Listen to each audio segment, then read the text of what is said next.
Welcome to Venture Capital with me, Katie Pilbeam. Today we're going to be discussing Greece because Greek people who have been avoiding paying their tax will no longer be able to hide. Now the state is getting tough on tax evaders and will now have access to their personal bank accounts. Now we question if this is the right way forward for the country or even if it's morally right in the first place. Now today as well, big day for Ireland because the country will cut the international bailout chains. The country will now finance itself independently. The question is it ready? Plus, Rouble gets a sign, JP Morgan goes virtual, and Sean Thomas gives his last ever in-house trading technique. So I'm going to be a little bit sad. But first of all, let's get stuck in and talk about Greece, because as I was saying, the Greek authorities will now have the power to tap into people's bank accounts that haven't been paying money that they owe to the state. Now, tough action has already been taken against people that have been avoiding their tax bills. We've already had 2,000 arrests made over debts which they owe to the state. And as a consequence, the state has managed to gather over 9 million euros to state coffers. So is Greece right to clamp down on people that aren't paying their way? Or is this just a step too far?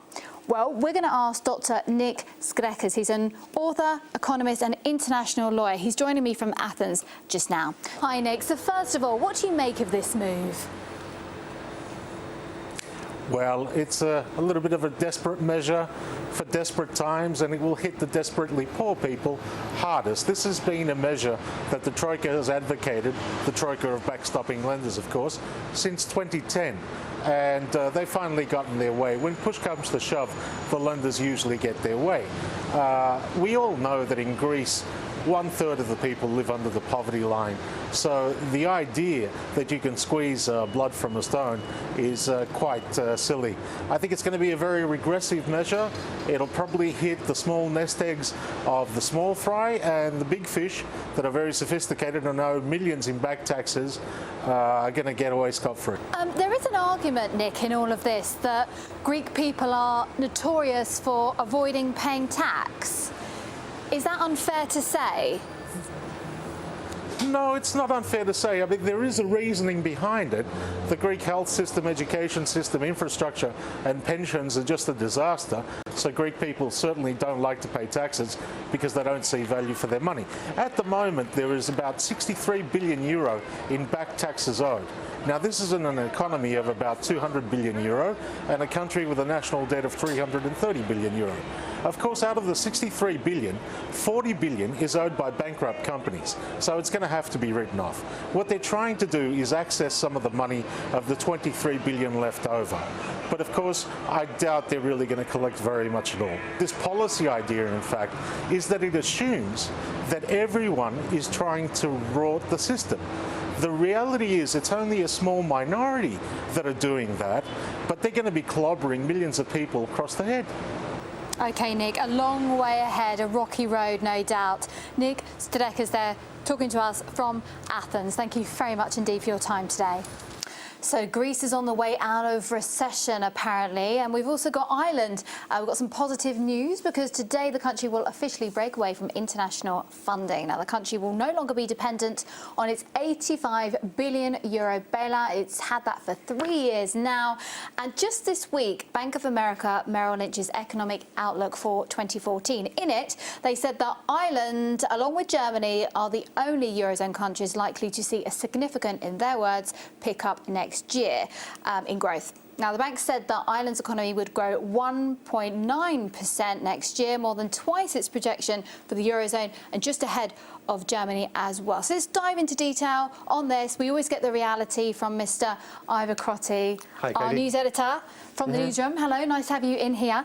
And listen, tell me, last time we chatted about this, we said that the numbers all look very rosy and wonderful and very pretty, but the reality is quite different. Sure, yeah, you got to look behind the top line. If you look at the property market right now, I think you're seeing a greater relative inequality. Rents are being pushed upwards. Salaries are still remaining very low. Obviously, there's been loads of cuts. So people are suffering. People are suffering right across the board. Healthcare is probably the most inefficient healthcare system in Europe.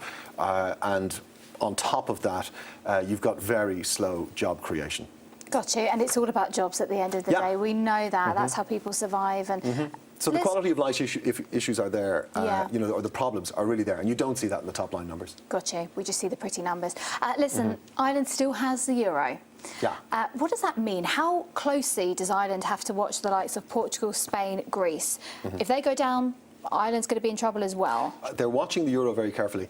They're very, very tightly managed by the European Commission, for example, and the Troika is still there. They still have a very strong influence on what Ireland can do.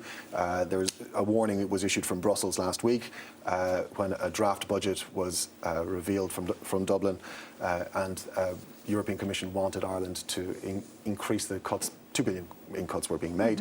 European Commission is looking for 2.5 billion because they want to keep it on target. Right. Yeah. So they're still imposing cuts, to... more austerity, more cuts, and more social unhappiness. Yeah, for the more Irish. heartache for the average Irishman, pretty much. It's not something you see. So the general view, the positive view that Ireland is a poster boy for Europe is nonsense? Or is there some kind of truth in that? I think on the one hand, yes, Ireland has had to take, the Irish people have taken an extraordinary amount of pain, probably too much pain, in my opinion. That's also the opinion, for example, of Joseph Stiglitz, the Nobel Prize-winning economist, who thinks, who thinks that the Irish people were made to bear an unfair burden by the austerity policies that were foisted upon them, and the decision to let the financial terrorists get away with 130 billion in a bad bet.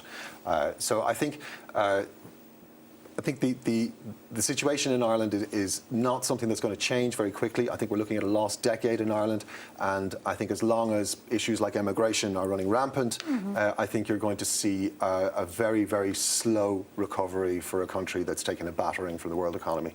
Got you. Ivor Crotty, RT's news editor, who's now going to do an Irish dance. Here we go.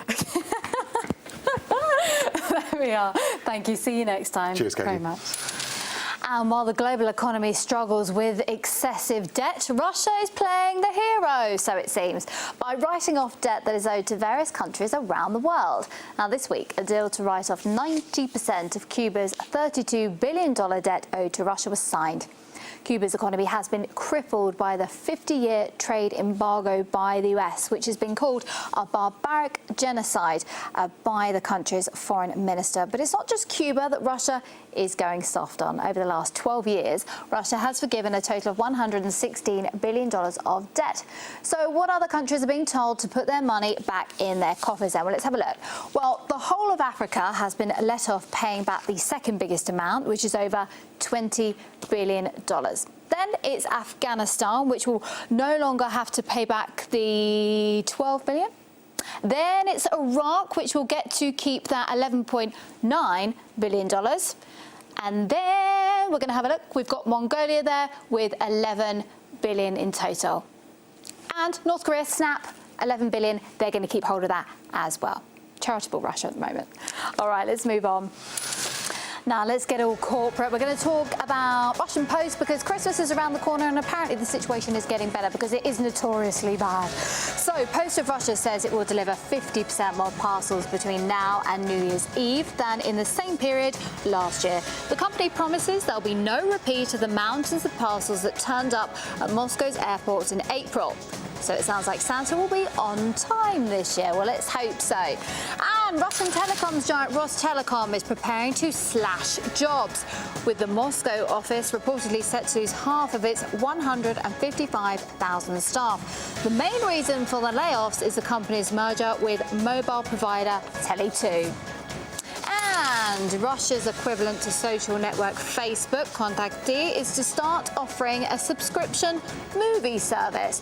The site will collaborate with Media, which owns the rights in Russia to HBO shows Game of Thrones and Breaking Bad.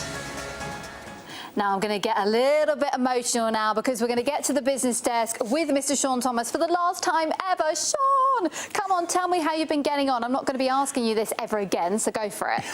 Well, I'd like to tell you that I had great news, but unfortunately, if you remember, I was in financials. Sberbank down 1% this week, meaning that I lost $124, bringing my grand total to $12,337 for my final portfolio. You know, I wish I could have great news, but unfortunately, I lost on my last round. Okay, I'm not a mathematician, but that means you're up for the year. Tell us about the experience. You know Mummy Pilbeam, she loves you. It's her favourite part of the show. So tell me about your experience. How have you found the whole thing? Well, tell Mummy Pilbeam that I said thank you very much, and I'm sure that you're her favorite part of the show. Okay, 5 months, up 23%. That's actually really good, considering this is very difficult. People should not invest week to week in chasing trends. They should actually do a more long-term strategy and leave it to the professionals and do the long-term type investing. But what we did was we started off with metals in August at $10,000, took a huge hit, ended the month at $7,631. Then slowly, progressively, each month got better and better. September, $9,463. October, up $9,930. November, for the first time, we ended above that 10,000 mark at $10,992. That's when you got your plane tickets to Sochi on the budget airline, of course. And then December, $12,337, a percentage increase of 23%, which is good overall, but a very, very tricky and dangerous strategy. Listen, thanks ever so much for getting involved with us, Sean. We really appreciate it. Well, and you've been fantastic. Mr. Sean Thomas, our in-house investor for 2013. Now, as you just heard, Sean managed to make the majority of his gains during the Bitcoin boom when the virtual currency reached the 1,000 mark. Now, at this point, the world of global finance started to take note. And now, US banking giant JP Morgan is planning to launch their very own virtual cash system. Now, much like Bitcoin, this new electronic system will allow users to make payments completely anonymously, and users would not have the expense of today's wiring fees. That's what the bank says anyway. But you know what? The reality is the world has already gone virtual, with more than 90% of all finance transactions taking place over the internet. Let's have a look at how Bitcoin did perform this year then, because it's been a very interesting one, and we'll be able to see that the price has actually trebled since October here. And we've got these two booms going on just there when the world took note of the Bitcoin. Now, moving on. An official symbol for the Russian currency, the ruble, has finally been approved by the central bank. Now we're going to have a look at the winner, and it won out of 1,000 options. Here we go. Ta-da! So this is actually a Russian R, and it looks like a P to foreigners like me who are more familiar with the Latin alphabet. But we must remember it's definitely not the Pooble, it is the ruble. And this is a sign, quite literally, that the government is hoping the ruble will have more of an international status and potential reserve currency as well. That's the idea behind it. All right, guys, that is the Russian alphabet lesson over and done with for today. Thank you so much for joining me. It's been fun, it's been informative, it's been a little bit emotional as well. But next week, we're going to go all festive and Christmassy, so join me then.